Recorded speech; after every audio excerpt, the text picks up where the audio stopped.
Hi, welcome, come on in.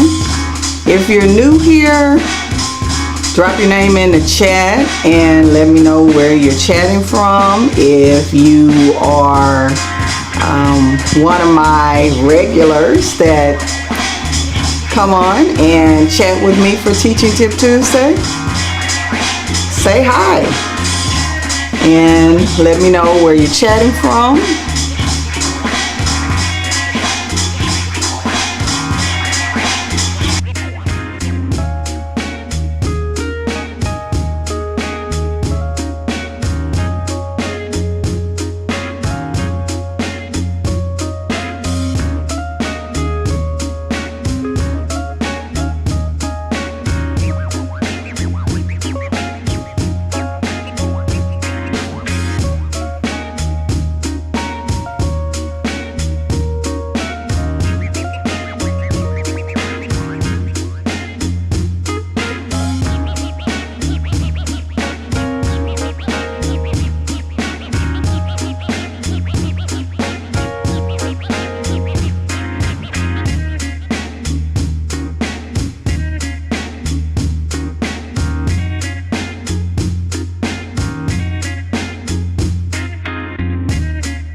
Hello and welcome to Teaching Tip Tuesday.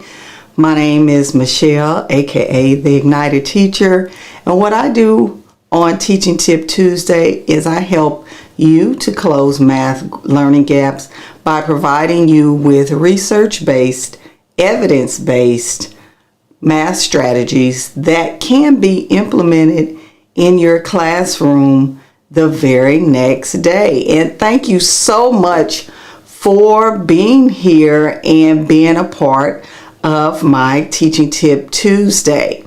So for those of you all who are new and some that may be chiming in tonight and have not been here in a while, if you cannot catch me live, you can always catch me on my YouTube channel.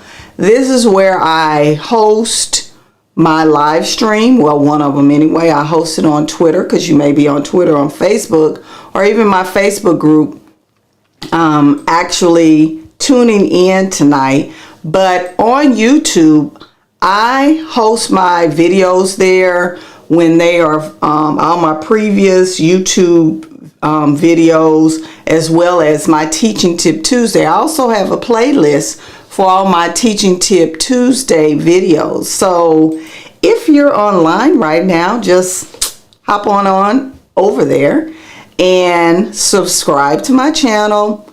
Give this live stream a thumbs up, and don't forget to hit the bell notification button to be notified for when I drop some more videos or when I go live, just like I'm doing here tonight.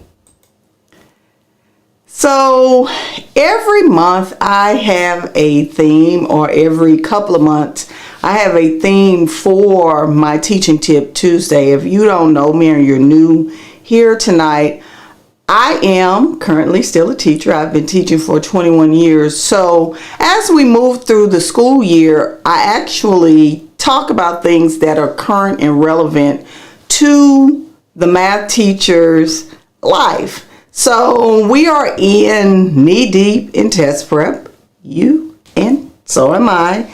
And for the month of April, I will be helping you all with strategies and giving you helpful tips to close some of these gaps. Now, the way that this works is I give you some tips to help you close or address misconceptions that your students may be having. For example, I'm teaching slope and my students are struggling with rise over run. So I talked to one of my coworkers, and I'm going to use a different strategy to get them over the hump. That's not to say that they don't know it. They are having some issues with one little part of the concept. So that's what I'm going to do with you all for the month of April, is provide you all with some tips that you can implement and to address these issues that you may be seeing. Don't throw the baby out with the bathwater, because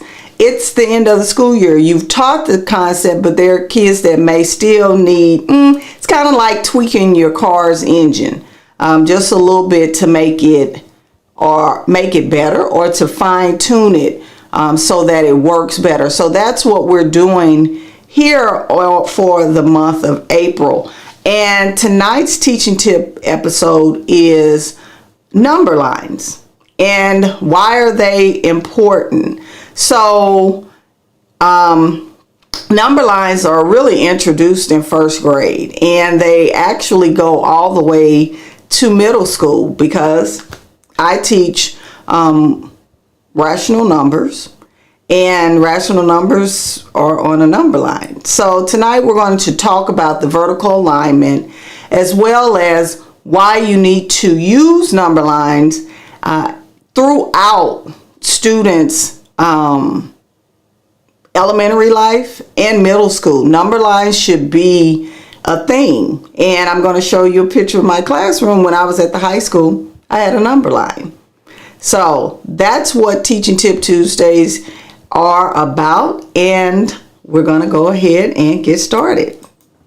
So if you're a teacher that's in secondary, you might be saying, well, those kids, they should have learned, that Numberline stuff in, third grade, second grade, first grade. And I shouldn't have to use Numberlines. And I truly get it. But here's the thing. A lot of our students are working below grade level. If you are working in a high needs school, then 9 times out of 10, you have a lot of children that have a mix of issues or concerns. We'll say academic concerns. So we'll talk about, they may have literacy concerns where their comprehension is really low. And then you have the math issue. So as math becomes more complex, students do not have the capacity. If they're struggling readers, they will struggle with the math, because the complex math concepts, you have to be able to analyze, synthesize, create, and do all those things. And if students are not able to do that, then you'll see this issue, not necessarily with the math, but as the math, when I say become more complex, the thinking or the rigor increases, or they have to do more than 2 steps. A lot of my students, and I'm pretty sure yours, tap out at 2 steps. They don't forget the 3rd step.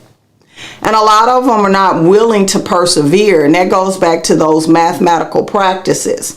So you're probably saying, well, why do I need to use Numberlines? So here is a blog post that I wrote. It says, why is rounding so difficult?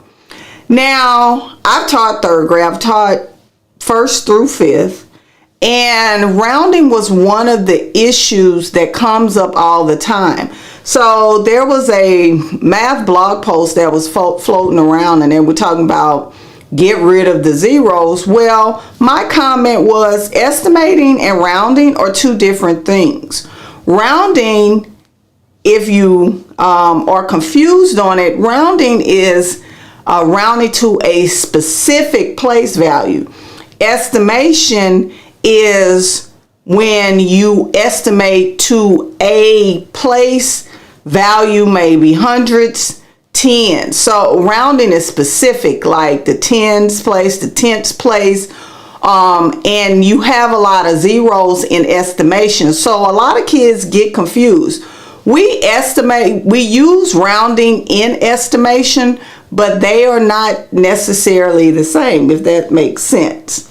So rounding, I found that it's difficult because, a lot of teachers don't have their own content knowledge in place. And this is no disrespect to teachers.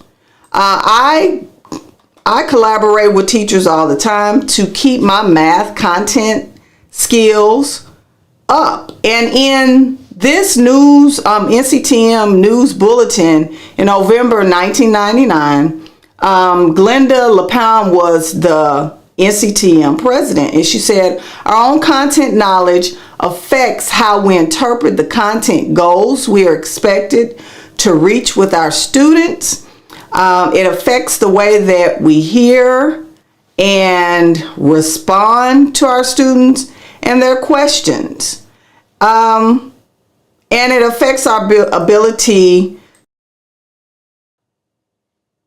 clearly explain and to ask good questions. It affects our ability to approach a mathematical idea flexibly with our students and to make connections. And she said a mouthful, because it does. And when I look at the issues that we have with Numberlines, if a teacher understands a number line and has their content knowledge where it needs to be, your content knowledge and being able to flexibly take that number line and apply it to the 3rd grade, 5th grade, 6th grade, because we need it in 5th and 6th grade, because in 4th grade, they introduced decimals, but in 5th grade, we actually round using a number line. We have to round in 5th grade to on a number line, and that's the conceptual part to it. So I'm going to show you this. Kids in elementary school, like K2, they start with this recomposing and decomposing numbers. Not really ordering numbers. You see ordering numbers in secondary, but it starts here. Now, in first grade, they get a traditional introduction to a number line. It's traditional. Now, I know that some of the, I've seen number paths, which, hey, if you choose to use that, it works for your students, so be it. But I recommend that you use it in conjunction with a number line, because as the kids transition, they need to see both. If you're going to use number paths, use both. A number line needs to be a part of your classroom. So when students are, introduced to numbers, they're understanding what 2 is. What does 2 look like? The abstract and the conceptual. Where does 2 or these numbers fit into the whole realm of our number system? So this is, they just know numbers, but they don't know really the relationship in ordering numbers. So I have had the pleasure of teaching 4th and 5th grade. So I understand that in 4th grade, they're introducing decimals, the concepts of that going beyond the decimal point to the fraction part. And fractions, if your kids are struggling with fractions, 9 times out of 10, they're going to struggle with decimals, because decimals in essence are a fraction, but in a fraction in a different sense, meaning that it's multiples of tens, which goes back to the metric system. So what you're seeing on the screen is my interactive notebook insert. And by the way, you can get this free on my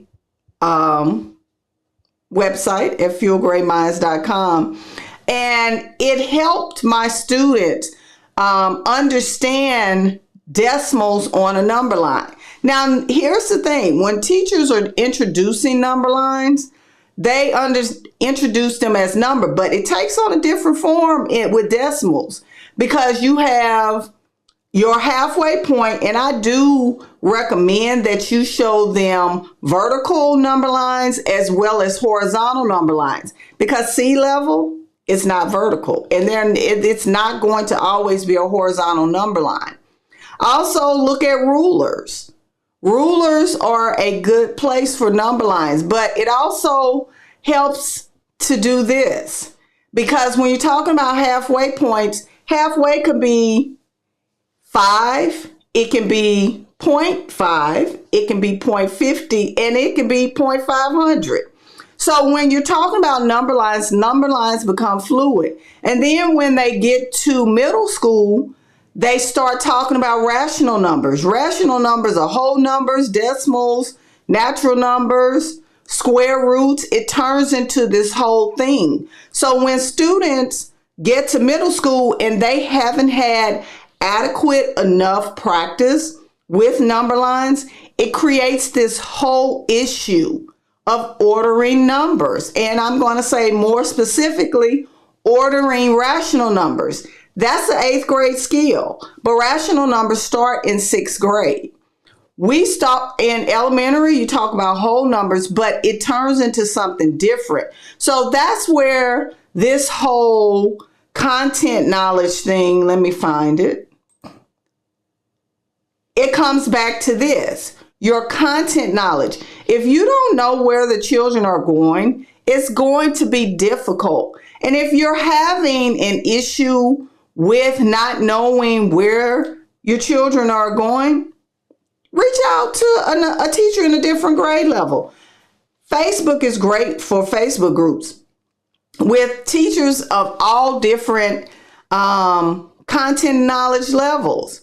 It is a gold mine. If you are teaching elementary, teaching 6th grade, and you don't know what your students are facing because you've never taught 6th grade, reach out to the 6th grade teacher on Facebook and make it a habit of not only talking to fifth and elementary teachers. You need to collaborate with other teachers. So number lines are super, super important. And I cannot stress. So if your students are struggling with a problem with rounding, because I know that's an issue, pull out a number line. Please drop the trick. 4 or more, raise the score. 5 or more, raise the score. 4 or less, let it rest.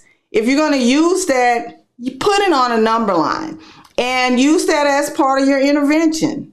If you're struggling right now with rounding, go ahead and pull out the number line, vertical and horizontal.